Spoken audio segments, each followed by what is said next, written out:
Cut చేసా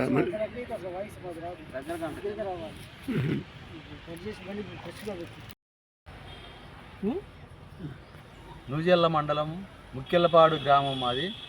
ముక్కెళ్ళపాడు గ్రామ రెవెన్యూలో 180 ఎకరం ప్రభుత్వ భూమి ఉంది.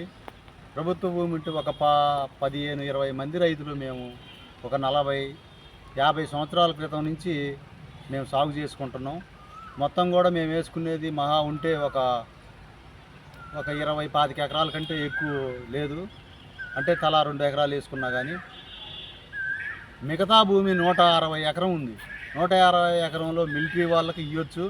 కానీ రెవెన్యూ డిపార్ట్మెంట్ ఏం చేసిందంటే ఈ భూమి మీదకి రాకుండా వాళ్ళకి చూపించకుండా ఎక్కడో కూర్చొని ఆ పాస్బుక్లు ఆన్లైన్ చేసుకుంటూ కూర్చున్నారు.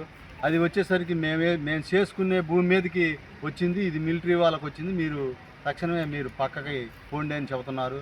కానీ అది న్యాయం, ఇది ఎక్కడ న్యాయం అని అడిగితే మీకు వేరే సాట ఇస్తామని పదే చెబుతున్నారు. వేరే సాటకి పోయే ప్రసిద్ధే జరగదు. మేము ఎప్పుడూ తాతల తండ్రులు వేసుకున్న భూమిని వదిలిపెట్టి పోయే పరిస్థితే జరగదు. మేము మా భూమి మాకే కావాలి. మేము ఇక్కడి నుంచి జరిగే ప్రసక్తే జరగదు. కనుక మాకు ఈ భూమి మీద హక్కులు కల్పించాలని ప్రభుత్వాన్ని కోరుచున్నాం.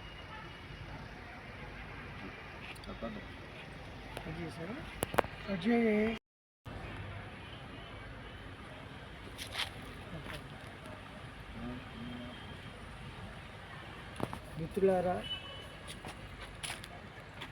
నూజెల్ల మండలం ముక్కెళ్ళపాడు గ్రామస్తులకి 50 ఏళ్ల క్రితం డీకే పట్టాలు, ఆ తర్వాత కొందరికి డీఫారాలు ఇచ్చారు. అవి రకరకాలుగా ఎందుకు పనికిరానటువంటి రాళ్ళు రప్పలు ఉన్నటువంటి భూములు. చాలా కష్టపడి ఈ 50 ఏళ్ల కాలంలో వాటిని పంటలు పండగలిగే భూములుగా, సారవంతమైనటువంటి భూములుగా తయారు చేసుకున్నారు రైతులు. అయితే ఈ రోజున నూజెల్ల మండల రెవెన్యూ యంత్రాంగం ఆ భూములు మిలిటరీ వాళ్ళకి ఇచ్చామని మాట్లాడుతూ ఉన్నారు. మిలిటరీ వాళ్ళు ఏమంటున్నారు, మేము దేశ సరిహద్దుల కాడ కాపలా కాసాం, దేశం కోసం పనిచేసాం, మాకు ఇవ్వండి అని అడుగుతున్నారు. ఈ విషయాన్ని రైతులుగా ఇటీవల స్థానిక ఎమ్మెల్యే గారిని కలిసి చెప్పగా వీరి భూములు వదిలేసి మిగతా భూములు మిలిటరీ వాళ్ళకి ఇవ్వమని వారు చెప్పారు. నిన్న మళ్ళీ మిలిటరీ వాళ్ళు వెళ్ళి మేము దేశానికి సేవ చేసేవాళ్ళం కాబట్టి మాకు ఇవ్వండి అని చెప్పేసి అడిగిన పరిస్థితి ఈరోజు పేపర్లో వచ్చింది, అందరికీ అర్థమైన విషయమే.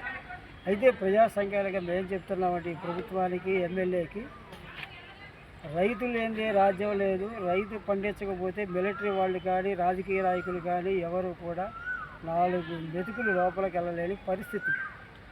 కాబట్టి రైతుని కాపాడుకోవాలి. రైతు ప్రధానం అనేటువంటిది కూడా ప్రభుత్వాలు గుర్తించాలి ఫస్ట్.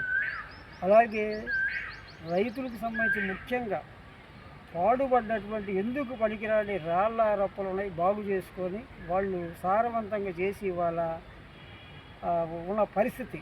అంటే అన్నం వండి కంచంలో పెట్టాక కంచం లాక్కపోయే పరిస్థితి ఈరోజు రెవెన్యూ వాళ్ళు చేస్తున్నారు, వేరే వాళ్ళు తీసుకొచ్చి ఇందులోకి. ఈ చర్యలు ప్రజా సంఘాలకి మేము చాలా తీవ్రంగా ఖండిస్తున్నాం.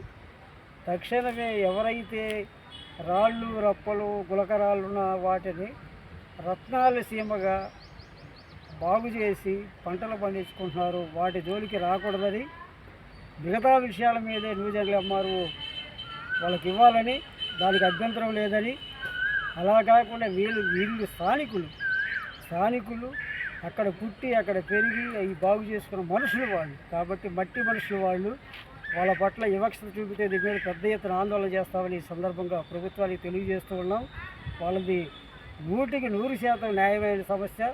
ఎమ్మెల్యే కూడా అటు ఇటు కాకుండా స్పష్టంగా రైతుల పక్షాన్ని నిలబడాలని, మిలిటరీ వాళ్ళకి వేరే భూములు ఇవ్వాలని. ఎందుకంటే 180 ఎకరాల భూముల్లో రైతులకు మొత్తం 40 ఎకరాలు కూడా ఇవ్వాలి.